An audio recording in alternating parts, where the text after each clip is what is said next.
দুনিয়ার বুকে যখন নির্যাতনের আগুন জ্বলছে, গাজার নিরাপদ মানুষগুলোর কান্না কি আমরা শুনতে পাচ্ছি?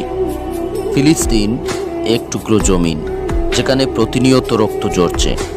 আজকের আধুনিক সভ্যতায় যখন মানবাধিকারের কথা বলা হয়, তখন গাজার শিশু, মা বাবা, বোনেরা বোমার নিচে পড়ে যাচ্ছে।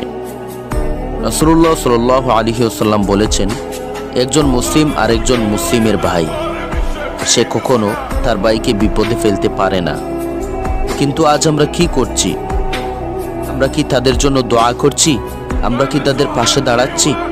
তাদের জন্য দোয়া সবাইকে পৌঁছে দিন, শেয়ার করুন গাজার নির্যাতিত মুসলমানদের জন্য।